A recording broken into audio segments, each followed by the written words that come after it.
Have you ever heard about Dan Miller's book, 48 Days to the Work You Love? It's kind of a classic in waiting book for anyone interested in finding work that's interesting, meaningful, profitable. And there's really some good stuff in this book, but there's one blatant, almost too obvious issue with this book that I have to tell you about. All that coming up in this video. Let's do this. Welcome to Total Calling, where we explore your work and personal development from a biblical perspective so you can do what you were made to do. I'm your host, Brandon Clay. I picked up Dan Miller's book, 48 Days to the Work You Love, over at Half Price Books in our area. I've also listened to this book a couple of times on Audible, so I'm pretty familiar with the contents, and it's a good book. And there's one criticism at the end, but I want you to stick around and we'll get to it. First, the good stuff. If you've ever been in a job you loathe, you know the anguish that comes with that predicament. It is no fun. Worse than that, it's soul-crushing. You may actually be in one of those jobs right now, and I've been there. I can feel your pain. Proverbs 18:14 tells us, "A man's spirit will endure sickness, but a crushed spirit who can bear?"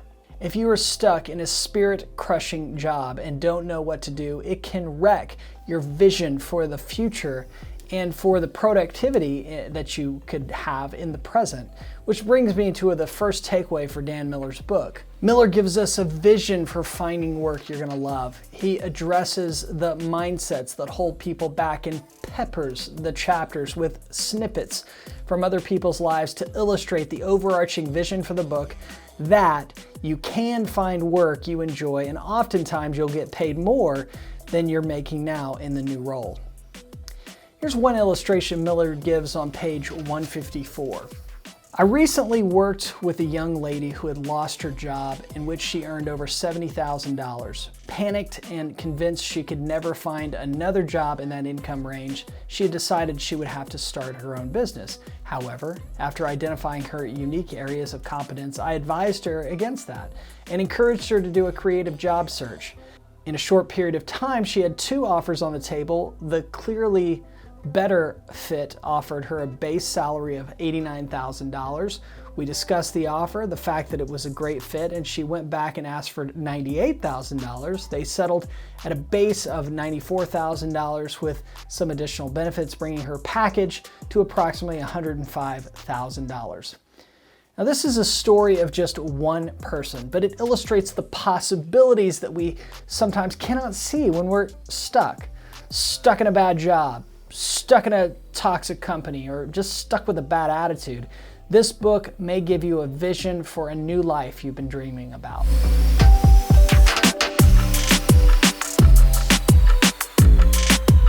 Whenever you take on a project you've never done before, you're facing a set of unknowns. Whether it's putting together a new piece of Wayfair furniture or coaching a Little League soccer team for the first time, the more complex the project, the more unknowns you face. But if you have a guidebook for the new project, that helps bridge the gap from the unknowns to completion, and that can help simplify the process by a lot.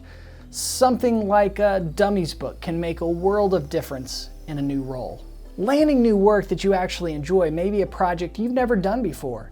Miller provides a path for doing that in a relatively short amount of time. The section before the introduction is called Your 48-Day Schedule. In this short section, he outlines what you should do in just under 48 days to land a job that will be much better than your current work setup. There's practical steps like day 16, create your resume and list your skills and abilities, and use the sample resumes found in the appendix to create the resume that you'll be confident will open doors for you to the work you love. There are mindset exercises like day 12, list your dreams and passions.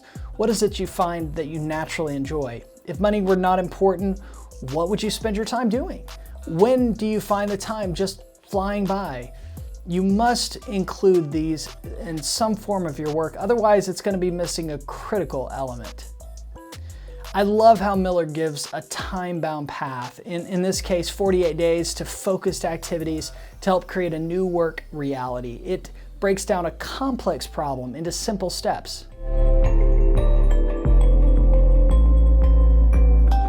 The third takeaway from Dan Miller's 48 Days to the Work You Love is related to your calling and how it's different from your career. Your calling or vocation is the big picture mission you have for your life.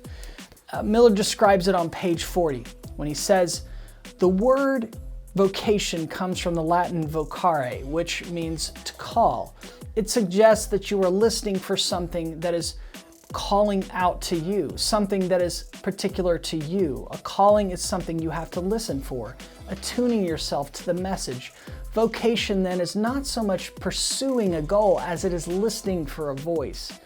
Before I can tell my life what I want to do with it, I must listen for that voice telling me who I am. Vocation does not come from willfulness, but from listening.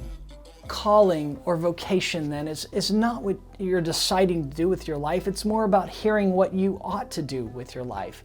God is tied up in the calling process. If you're beating yourself up about what you should do with your life, Miller would suggest stepping back and trying to discover what you were made to do, what God made you to do. Career, on the other hand, is an application of a calling. Miller writes on page 41, a career is a line of work, but not the only way to fulfill your calling. You can have different careers at different points in your life. Conversely, 2 or 3 different careers can all support your calling. To Miller, careers can come and go. What will matter to your long-term work satisfaction is fulfilling the overarching calling on your life through whatever career you may be in. He gives the example of a calling of helping reduce pain and suffering in the world and how that calling could be fulfilled in several careers, including physician, counselor, teacher, scientist. Those are very different careers, but they could be bound together in the same calling. One of the core tenets of Dan Miller's book relates to getting a better job, and part of a better job relates to compensation. How much will you be paid in the new job? Much of the book is about putting as much in your favor as possible. That way you're pursuing the right opportunities, preparing for the right opportunities, and landing the right interview, nailing the interview process. And a very important part of the interview process is about compensation. And Miller gives a secret salary boosting hack that I hadn't heard anywhere else. It's described on page 155 and 156. Here it is. Keep in mind, if you have handled the interview as described, salary did not come up until you decided you wanted the job, and the hiring manager decided he wanted you. At that point, and not until that point, are you in a position to negotiate. Also, keep in mind that if you have done an effective job search, you should be talking with more than one company anyway. Here is the timing of the discussion salary. Speak at the peak. Why would we hire you? We think we like you. We really like you. We've got to have you. Peak. We've got you. Notice something about the salary negotiation hack. It takes into account the emotions of the hiring manager. Remember, they have a need and they want to fill that need with the best candidate. If you come across as too needy or too nonchalant, that's not going to help you with negotiation. Instead, if you come across as eager to contribute, but not too eager for the dollar signs, patiently waiting for the right time, you stand to make more than you would otherwise. Only when they signal that they really want you should you negotiate your compensation. It's a pretty cool hack. I'm planning to try that out on my next contract or salary negotiation.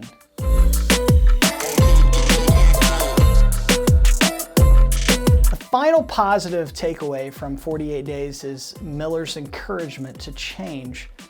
He dedicates an entire chapter to it in chapter 2. The chapter is littered with anecdotes and stories intending to motivate a life transition. One of those stories is found on page 27 and 28.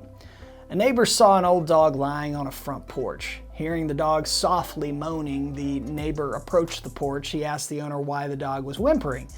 The owner said he's lying on a nail. The neighbor asked, well, why doesn't he move? To which the owner replied, I guess it doesn't hurt quite that much yet. A lot of people are like that old dog. They moan and groan about their situation, but don't do anything. How bad does the pain have to get before you get up and do something else? If you're in a negative environment, take a fresh look at yourself. Define where you want to be and develop a clear plan of action for getting there. If you're stuck and you know it, sometimes you need a push. You need a little encouragement from a friend, a book, a podcast, or a YouTube video to tell you that you don't have to be stuck. There are alternatives to the suck you find yourself in. Personally, Miller gave me a healthy push to make a change in my own life. Part of this was starting this channel. So if you need a little push, make some changes to your life, buy the book, and check out chapter 2. It's a good one. Hey guys, it's like time. If you're getting any value from this review of Dan Miller's book, 48 Days to the Work You Love, I would love it if you could smash that like button. You could also click it. That helps more people find this video so they too can do what they were made to do. So like the video and let's finish it up.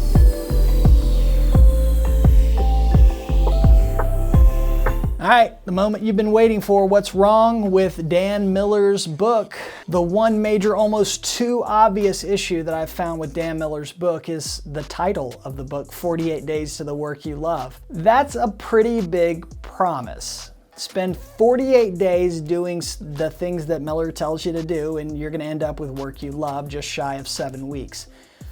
Paint me a bit skeptical, but I'm just not seeing it for everyone who will eventually find work they love. Just 2 examples to dispel your naivete if you disagree with me. To the high school student who wants to run a Chick-fil-A and who will love running a Chick-fil-A when he does, he can apply to work at the only Chick-fil-A around, but they may not be hiring. In fact, he may have trouble in school and the Chick-fil-A manager doesn't want to invite problems into his franchise. The student may need to get another fast food job to prove their worth and apply to Chick-fil-A years later. And then he has to work for years at that Chick-fil-A for a chance to get his own location. So let's just be generous and call it 7 years. That's slightly longer than 48 days. Or perhaps the brain surgeon who loves brain surgery and her training took 4 years of undergrad, 4 years of medical school, 5 to 7 years of residency. So that's at least 13 years of post-high school education to get to do what she loves to do, a bit longer than 48 days. Now, I think you get the point. Sometimes finding work you love, it can take 48 days. Many times it takes longer to land the dream job. And for me, back when I shifted to a new career, I really enjoyed it. And it took about 8 months to land the position. And I don't think that path could have been shortened by much. So when Miller's talking about 48 days to the work you love, take it with a grain of salt.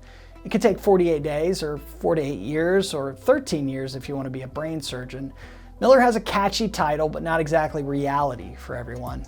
So despite my reservations about the title of the book, Miller has some outstanding ideas for anyone looking for a change out of their current situation, so I still recommend it if you're stuck in aiming for work you'll actually enjoy. What about you? Are you stuck in your work and you're not sure what to do? I put together a playlist, What Should I Do With My Life, if you're trying to figure out what you should do with your life. So click on that playlist and I'll see you over there. All the best.